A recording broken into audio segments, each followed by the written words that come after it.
बहन। माँ, शादी के बाद से मैं दीदी से मिलने ही नहीं गया। सोच रहा हूँ कि मैं और रिया दीदी के घर हो आते हैं। हाँ बेटा, बहुत अच्छी बात है। उसे भी अच्छा लगेगा रिया से मिलकर। वैसे भी रिया शादी के बाद से कहीं नहीं गई। रिश्तेदारों के घर जाएगी तो एक दूसरे को समझेंगे। मोहन अपनी नई नवेली बीवी रिया को लेकर बहन के घर जाता है। अरे वाह, क्या बात है रिया और मोहन। अच्छा हुआ तुम लोग आ गए। सासू माँ, अरे ओ सासू माँ, कहाँ अंदर माला पकड़कर बैठ जाती हैं? देखिए तो कौन आया है। भाई भाभी आए हैं मेरे 2-4 दिन के लिए। तभी ससुर जी आते हैं। अरे मोहन बेटा, कब आए? अरे वाह, बहुरानी भी आई है। अच्छा है, अच्छा है। अरे सुनती हो, बहू का भाई आया है। तभी बहन जोर से चिल्लाने लगती है। हाँ आया है तो क्या?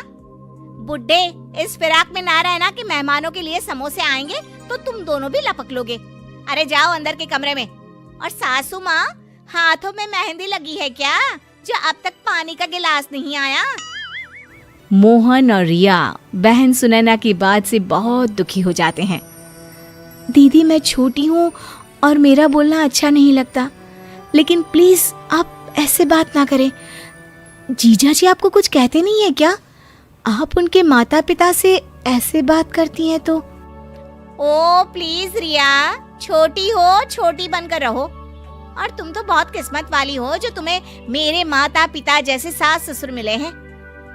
अरे ऐसे मिले होते ना जैसे मेरे सास ससुर हैं, तब पता चलता तुम्हें। अरे फिर भी दीदी, आपको ऐसे बात नहीं करनी चाहिए। मैं तो हैरान हूँ जीजा जी पर।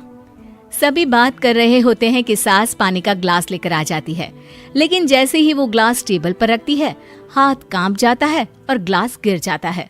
मैं आप ही साफ कर देती हूँ बहू, माफ कर दो। अरे नहीं नहीं आंटी जी, आप बैठिए, मैं साफ करती हूँ, कोई बात नहीं।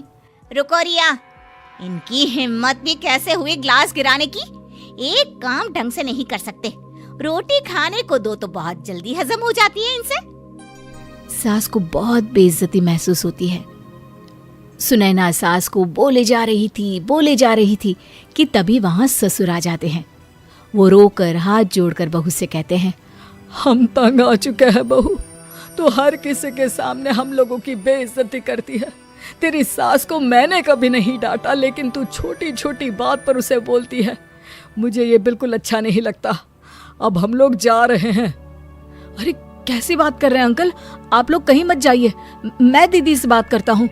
अरे जाने दो भाई, सब नाटक है। पहले भी कई बार जाने की धमकी दी है, लेकिन कहीं जाते नहीं है ये लोग। अरे इन लोगों को छोड़ो, चलो आओ बैठकर बात करते हैं।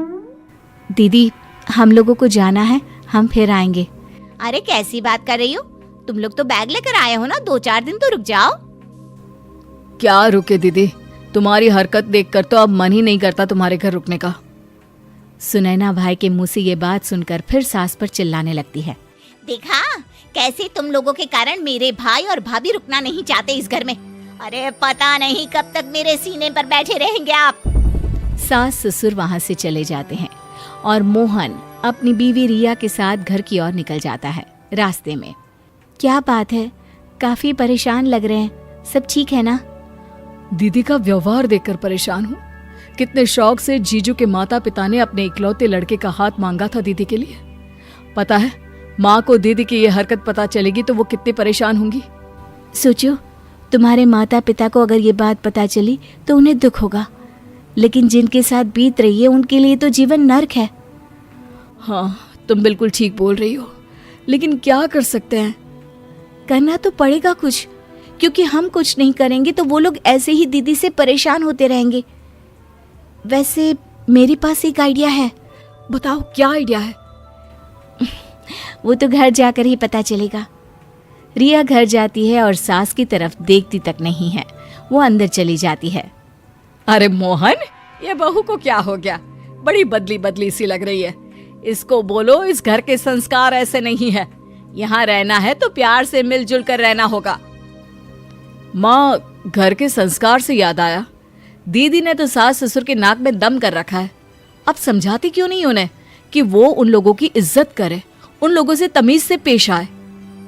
मोहन को लगता है कि शायद माँ ये सुनकर दुखी हो जाएंगी, लेकिन उल्टे उसकी माँ कहती है, अरे सब पता है मुझे वहाँ क्या चल रहा है। एक एक बात बताकर चलती है वो मुझे। अरे कहा है कि इज्जत करना उन लोगों को, बड़े पागल है वो लोग। पता है घर बहू के नाम कर दिया है, अब वो पूरी कोठी सुनैना की ही तो है। हाँ माँ, ये मुझे पता है। उनके ससुर ने कहा था कि हम लोगों की बेटी नहीं लेकिन बहू के रूप में हमें बेटी मिली है तो घर उसके नाम कर देंगे। लेकिन इसमें क्या गलत कर दिया उन्होंने? अरे कैसी बात कर रहे हो बेटा, गलती नहीं की, बहू को सब दे दिया। अब क्या चाहिए उसे जिसके लिए वो उन लोगों को पूछे। तुम भी ना बहुत भोले हो।